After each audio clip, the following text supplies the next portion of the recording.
Doctor কয় সব মাফ করে দিলাম, সে ওষুধের 300 টাকা ফেলাও। সব মাফ করে দিলাম, ওষুধের 300 টাকা ফেলাও আগে, তবলিগি কাজ হবে না। তা মাফ সালাম কি, মাফ সালি তা মাফ করলাম আলো, 3 বছর আগে দেওয়ার কথা ছিল, 3 বছর দিস নেই, এতে যে ঘুরাইছিস না, এই মাফ সাথে সে গুল্লির গুনাহ মাফ করে দিস, কিন্তু টাকা ফেলা। আল্লাহ কয় 15 বছর বয়সে সাবালেগ হয়েছিস, ওই সময় নামাজ ফরজ হয়েছিল, পড়িস, আমারে 25 বছর ঘুরাইছিস, আমারে 10 বছর ঘুরাইছিস, মাফ সাবি তওবা করলে গুল্লির গুনাহ মাফ করে দিলাম, কিন্তু নামাজ ফেলা, নামাজ শোধ করতে হবে। উমরি কাজা আদায় করবেন, নফল নামাজের অত দরকার নাই। খুদার কসম, কিয়ামতের মাঠে কেউ রে আল্লাহ তাআলা তাহাজ্জুদ জিজ্ঞেস করবে না, তুমি তাহাজ্জুদ পড়ো নাই কেন, ইশরাক পড়ো নাই কেন, আবিন পড়ো নাই কেন, চাষ পড়ো নাই কেন, এইগুলো কেন পড়ো নাই, নফল রোজা কেন রাখো নাই, কোনো নফল ইবাদত জিজ্ঞেস করা হবে না, ফরজ ইবাদত জিজ্ঞেস করা হবে। কাজেই নামাজটা পরিশোধ করেন। আপনি নফল নামাজ না পড়েন, প্রত্যেক ওয়াক্ত মসজিদে যাদের জীবনে পিছনের সময় নামাজ কাজা আছে, প্রত্যেক ওয়াক্ত এতটুকু টাইম আগে নিয়ে যাবেন, যে সুন্নত যদি আগের সুন্নত যদি থাকে, যেমন ফজরের সুন্নত আছে আগে, জোহরে আগে সুন্নত আছে, অন্য ওয়াক্তে আগে সুন্নত নাই, একটু আগে যাবেন, সুন্নত আদায় করার পরে ফরজ নামাজ জামাতে দাঁড়ানোর আগে একা ওয়াক্ত নামাজ পরিশোধ করতে থাকেন। ফজরে যাবেন, ফজরের নামাজের আগে, সুন্নতের পরে হোক বা আগে হোক, নিয়ত করবেন আমার জীবনের প্রথম ফজরের ফরজ কাজা নামাজ পড়তেছি, শুধু ফরজ নামাজ, আল্লাহু আকবার, 2 রাকাত নামাজ পড়ে দিলেন, তাহলে এক ওয়াক্ত নামাজ 230 কোটি 40 লক্ষ বছরের থেকে বেঁচে গেলেন। জোহরে যাইয়া আবার 4 রাকাত নামাজ অতিরিক্ত পড়ে দেবেন, ফরজ নামাজ। আসরে যাইয়া 4 রাকাত অতিরিক্ত উমরি কাজা, আল্লাহ আমার জীবনের প্রথম আসরের নামাজ, তারপরের আসর, তারপরের মাগরিব, তারপরের ঈশা, বেতের নামাজের কাজা করতে হবে, বেতের নামাজের কাজা পড়তে হবে, সুন্নতের কাজা নাই, তারপরের বেতের, তারপরের ফজর, তারপরের জোহর, এইভাবে তারপর করতে প্রত্যেক ওয়াক্তে এক ওয়াক্ত নামাজ কাজা পরিশোধ করে দেন। যেদিন আপনার মনের থেকে তৃপ্তি হবে যে হ্যাঁ আজকে মনে হয় পরিশোধ হয়ে গেছে, মাঝে মাঝে একটু 2-4 ওয়াক্ত বেশিও পড়ে দেবেন। যেদিন মনে হবে যে আজকে পড়া হয়ে গেছে, হয়তো সেই দিন আল্লাহ তাআলা আপনার সমস্ত এই পিছনের কাজা নামাজকে পরিশোধ বলে গণ্য করে নেবেন। আপনি এর কাছে 500 টাকা পাবেন, দেওয়ার কথাই সামনে শুক্রবার, এই শুক্রবারে দেয় নাই, বছরের মধ্যে কোনো শুক্রবারে দেয় নাই, 3-4 বছর ঘুরইছে, 3-4 বছর ঘুরানোর পরে যাইয়া ওই লোকটা বলতেছে ভাই আল্লাহর রাস্তায় আমরা একটু মাফ করি নেই, মরা ঔতমত বলা যায় না, কে কোন সময় মারা যায়, আমরা একে অপরের মাফ করে দিই। যদি আপনি আল্লাহর রাস্তায় মাফ করে দেন তো ফাবিহা, যদি মাফ না করে দেন তাহলে ওই 500 টাকার দানের জন্য কিয়ামতের ময়দানে প্রত্যেক 2 পয়সার বিনিময়ে 700 রাকাত নামাজ দেয়া লাগবে। যারা মানুষের হক মারিয়ে খাইছেন, যে কোনো ভাবে মানুষের হক নষ্ট করছেন, এগুলো পরিশোধ করেন, প্রত্যেক 2 পয়সার বিনিময়ে 700 রাকাত নামাজ দেয়া লাগবে। আর একটা লাভের কথা একটু বলে দিই, খেয়াল করেন, নামাজ যদি একা পড়েন আপনার সুরকিরাত তো গলত, সেটা তো রয়েই গেল। যদি জামাতে পড়েন একা পড়লে তো সুর গলতের কারণে হবে না। যদি বাঁচতে চাই, আমরা হানাফি মাযহাবের মাসালার পর আমল করি, ইমামের পিছনে নামাজ পড়লে মুসল্লিদের সূরা ফাতিহাও পড়া লাগে না, কোনো কিরাতও পড়া লাগে না। যেই কিরাত ভুলের কারণে নামাজ বাতিল হয়ে যায়, জামাতে নামাজ পড়লে সেই কিরাতের ভুলের বিপদ থেকে বেঁচে গেলাম, ইমামের কিরাতে আমার নামাজ হয়ে যাচ্ছে। কাজেই এখন থেকে নামাজ পড়বো জামাতে, পুরুষরা কোথায় নামাজ পড়বো? জামাতে পড়বো। লাভ কি? এক তো নামাজটা শুদ্ধ হলো, 2 নম্বরে 1 ওয়াক্ত নামাজের জন্য আপনাকে 527 ওয়াক্ত নামাজের সওয়াব বেশি দেওয়া হবে।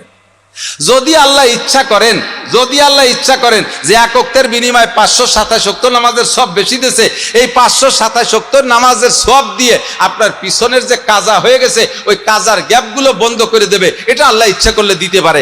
কাজেই আমি এখন থেকে নামাজ পড়বো কোন জায়গায়?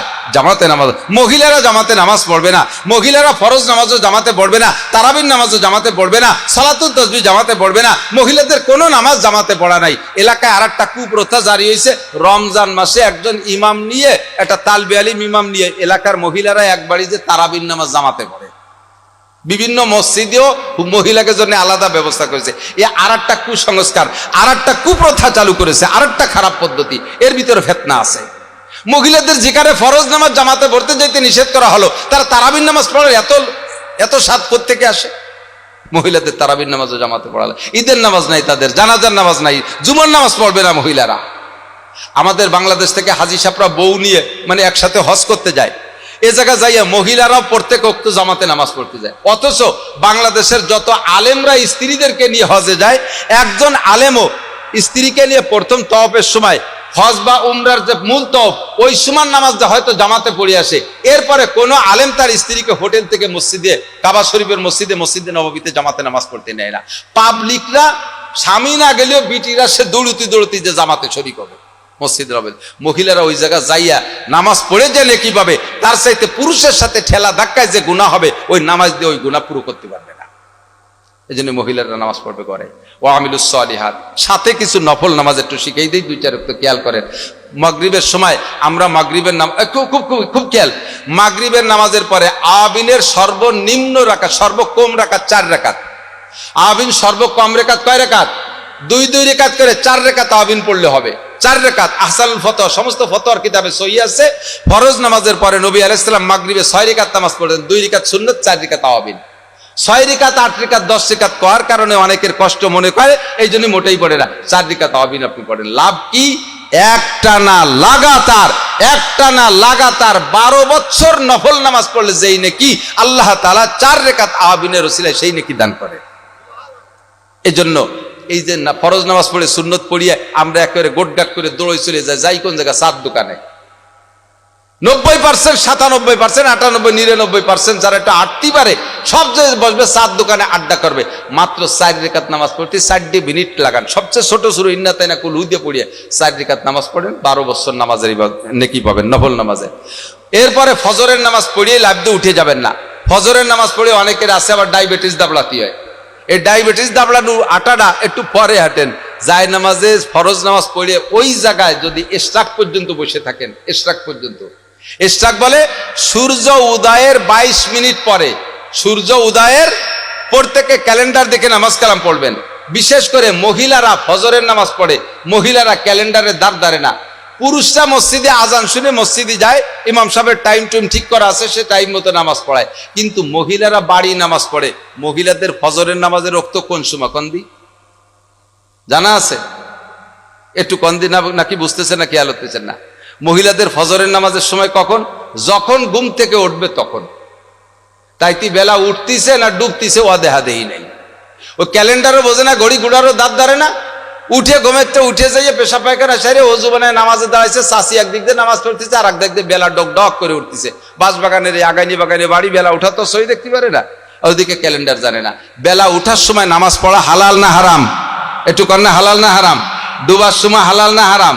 হাঁস মুরগি গরু ছাগল রান্না বান্না করতে করতে মাগরিব আসরের নামাজ পড়ে, একদিক দিয়ে বেলা ডুবতেছে আর একদিক দিয়ে নামাজ পড়তেছে। প্রত্যেক মুসলমান, সচেতন মুসলমানের ঘরে এই যে নামাজের যে ক্যালেন্ডার আছে, সূর্য উদয় অস্ত, নামাজের হারাম টাইম মাকরু টাইমটা প্রত্যেকে চিনিয়ে দেবেন। এটা আমরা পুরুষদের উপর এটা আমাদের নৈতিক দায়িত্ব। মহিলারা বেশিরভাগ এই ফজরের নামাজটা সূর্য উঠার সময় পড়ে, হাজার হাজার মহিলারা।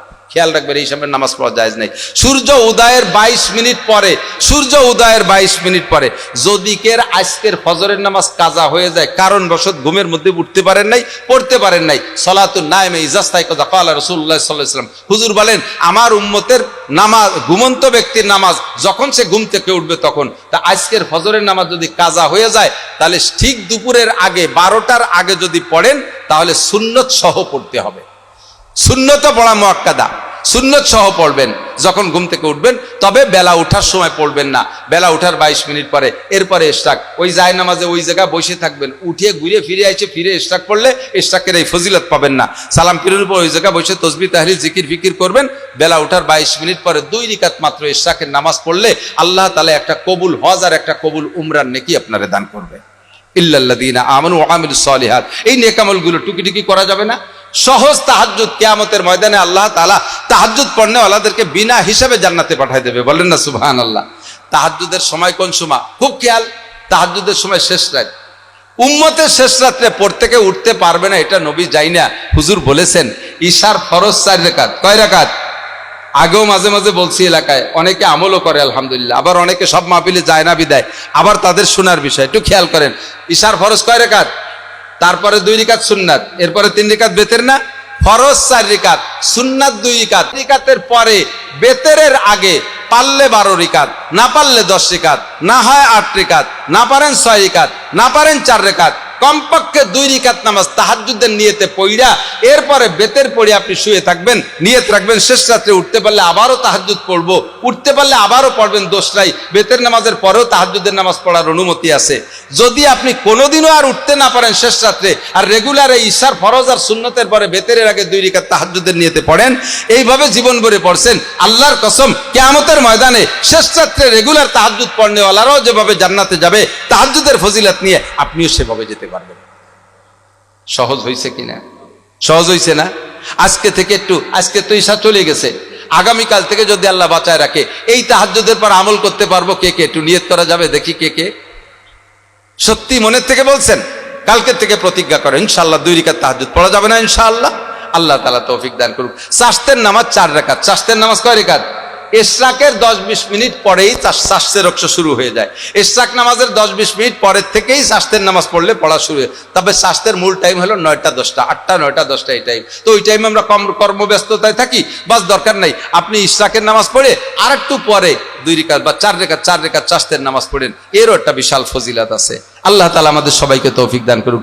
এ হলো দৈনন্দিন আমল। 5 ওয়াক্ত নামাজ পড়তে সময় যে ওযু করবেন না, ওযুর সময় পকেটে একটু মেসওয়াক রাখবেন, পকেটে মেসওয়াক রাখবেন, পকেটে একটা মেসওয়াক রাখবেন, একটা মেসওয়াক রাখবেন। লাভ কি? দুনিয়াবি লাভ অনেক আছে, সেটা আমি বলবো না।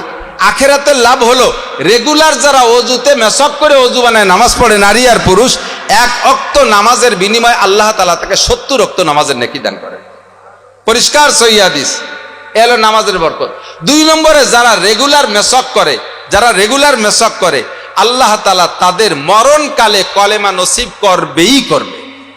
বিরাজ করলে এই নেকি পাবেন না, বিরাজ করলে এই নেকি পাবেন না। মেসওয়াকের এই ফজিলত আজকে থেকে একটু প্রতিজ্ঞা করেন তো, গাছের একটা ডাল কেটে একটা মেসওয়াক কি বানানো যাবে? একটু নিয়ত করেন, যাবে?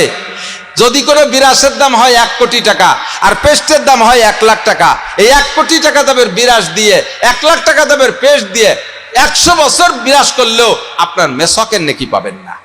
এটা গাছের ডালই লাগবে, গাছের ডাল দিয়ে আপনাকে মেসওয়াক করতে হবে। এই আমলটা করা যাবে ইনশাআল্লাহ। মান আমিলা সালিহান ফালিনাফসিহি ওয়া মান আসাআ ফালাইহা। নেক আমল যে করবেন তার লাভ, গুনাহ যে করবেন তার গুনার বোঝা তারই কাঁধে চড়বে। আল্লাহর নবী বলেন, আল কাইয়িসু মান দারা নাফসাহু ওয়া আমিলা লিমা বাদাল মাউত ওয়াল আজিজু মান আতবা নাফসাহু হাওয়াহা ওয়া তামান্না আলাল্লাহ। চালাক আর জ্ঞানী, হুঁশিয়ার আর বুদ্ধিমান, চালাক আর জ্ঞানী, হুঁশিয়ার আর বুদ্ধিমান ওই ব্যক্তি মান দানা নাফসাহু, যে নিজেকে নিজে দিনদার বানায়, নিজে আমলের জন্য প্রস্তুতি নেয়, ওয়া আমিলা লিমা বাদাল মাউত, পরকালের জন্য আমল করে প্রস্তুতি নেয়, ওই লোকটা অরিজিনাল চালাক। ওয়াল আজিজু মান আতবা নাফসাহু হাওয়াহা, আর কমবক্ত পোড়া কপালে হতভাগ্য দুর্ভাগ্য বদনসিব ওই ব্যক্তি মান আতবা নাফসাহু হাওয়াহা, মনে যা চাই তাই করে, ওয়া তামান্না আলাল্লাহ। বেহেশতে জাতি পরিশ্রম করা লাগবে, নেক আমল করা লাগবে।